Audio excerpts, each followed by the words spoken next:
I'm Susan Stamberg, special correspondent for NPR.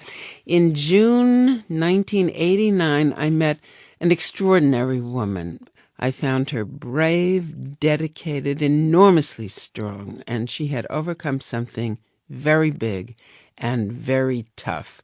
She and her story have stayed with me over the years, and I've stayed in touch with her. We've become friends, which I usually do not do with sources. But in this case, I have done so because she had such a grip on me. I was very careful. I thought a long time about how I was going to tell her story on the radio. I believe it's a superior medium to television for reasons that you are about to hear. Oh, locked I think I left the keys in the... No, I didn't. Betsy Wilson wanted to show us around Concord, Massachusetts. Oh, and the people love me there, you know. And you know where the people love me is the coffee center. And that is just like a therapy going in there. And, you know, Betsy, how are you? And, Isn't that wonderful? Oh, salt of the earth people. They're just wonderful. It was a glorious June day, the kind New England does best. The air was crystal clear. The light, unfiltered, made each leaf on old trees look etched. Yeah. North Bridge, is that where the Minuteman statue is? Yes, there's a Minuteman statue in in Lexington, too, so it's a little confusing. Yes, there is. Which is the shot heard? Stood on the rugged right bridge? here. And I taught nursery school here for a long time, so there are all these people that we were called Auntie Betsy and Auntie Alice, so it's hello, Auntie Betsy. And then I taught after my facial disfigurement, which was interesting too, and some parents actually wanted to take their children out of my class because of the way I looked, and the head of the school convinced them not to, and it was really wonderful because they turned out to be some of my biggest fans. The parents did? The parents, yeah. I'm a really good teacher, and I really like it. So. Betsy Wilson has lots of fans in Concord and a number of places around the Boston area and increasingly around the country. For the past 2 years, she's been running an organization she founded called Let's Face It. It's a mutual self-help society, some 500 members. All of them, like Betsy, have faces that are disfigured. What I look like? Well, I have, I think, very pretty eyes and a kind of a small fat nose, and the left side of my face has some grafting skin. So part of it's from my shoulder and part of it's from under my breast. So it's a little off kilter there, and it doesn't have a full jawbone sticking out, but it's fairly balanced. And then my lips are part of my lips are gone. About a third of my lip is gone, I guess. I don't know. And it looks funny when I talk because it's irregular. It's not a mouth opening. I can't eat a club sandwich, for example. I can't get my mouth open that far, and I take about twice as much time to eat something because I just have one side to chew on. I don't have any teeth on that left side, and I don't have any real physical problems, except that 3 times a day when I eat, food falls out of my mouth, and it is annoying. And I have to buy clothes that I can wash stains out of. I have to buy clothes that cover my neck because I have a lot of scarring on my shoulder from the surgery. So those are little things. Those are just little things that you live with. And again, I don't have cancer, so I'm really healthy. Betsy Wilson got cancer 17 years ago when she was 39.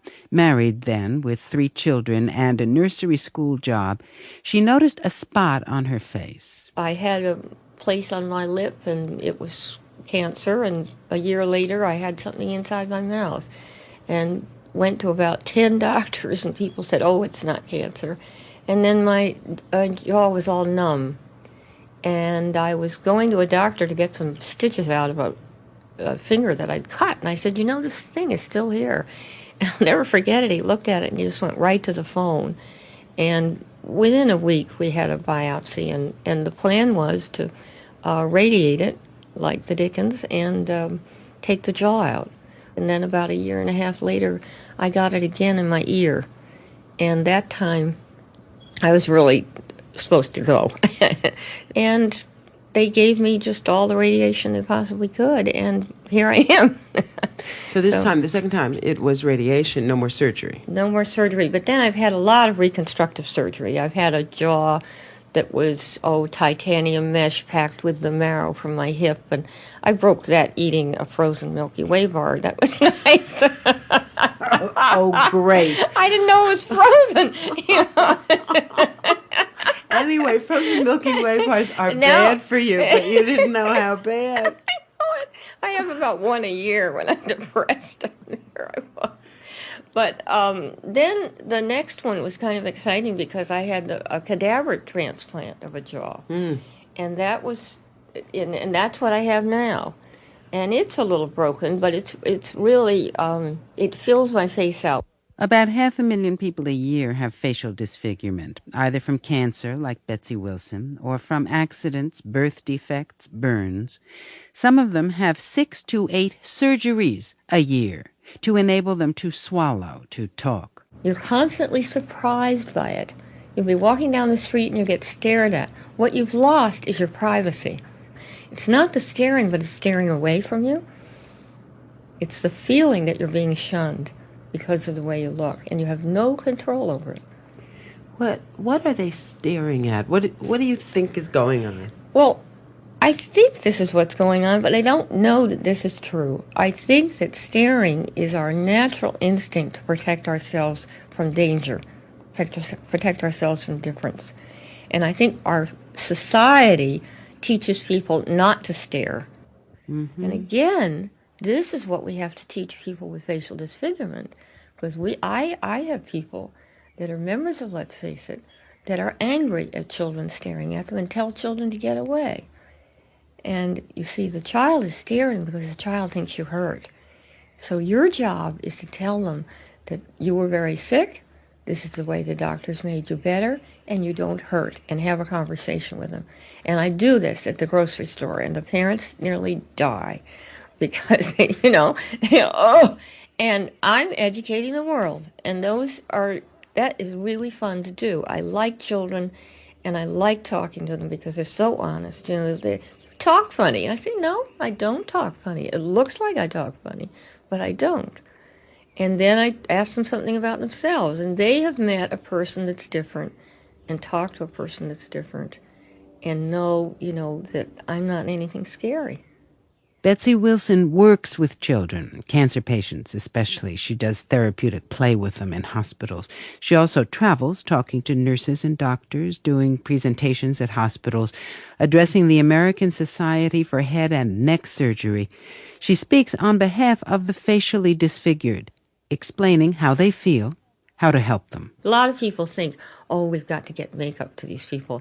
Makeup is a long way down the line, and it's really an insult to say, I'll make you beautiful with makeup, because we'll never be beautiful in society's terms again, and that's a real sadness. But most of us are not beautiful.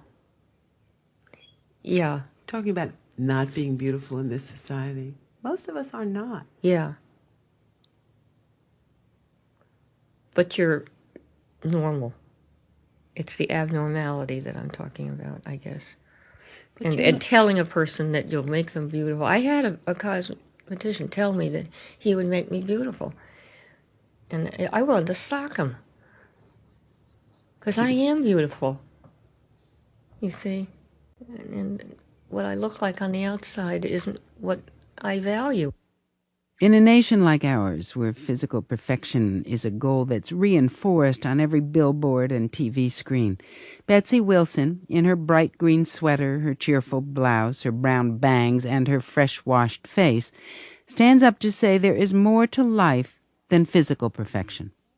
Visiting Betsy Wilson in her sunny cottage in Concord raises the deepest questions about who we are really, what we expect and demand from ourselves and from others, and what we can tolerate. Betsy Wilson's marriage fell apart after her disfigurement. Then she drank too much, got suicidal. Therapy finally helped, and then she decided to help others. My real goal is to educate the public to value the person behind every face and do whatever I can to do that. And another family going through it, I want to be there for them. And that's what, let's face it, is. I think it's the one-on-one, I'm here, and you may not need me for anything but calling up and saying, talking about the weather. You don't need to sit down and talk about how difficult it is having a face that's different. You need to laugh and just be for each other. This is just what I started out to do 2 years ago. Okay, I'll get the phone. Hello? Hi, Barb. Fine. Yeah. Well, listen, I'm just being interviewed by Susan Our Stamberg. conversation is beginning to encroach on Betsy Wilson's day. Soon she will leave her cottage to go to town again to the post office and a bookstore run by a friend. No wonder. All right. She will have a number of later. encounters this day with friends and acquaintances, relationships she nurtures, which also nurture her. Betsy Wilson's big idea these days is to get on a soap opera as a continuing character, to show TV audiences that there is a person behind the face, someone they just might like to know. Yes. Well, his friend was here from California. That's NPR's Susan Stamberg speaking with Betsy Wilson.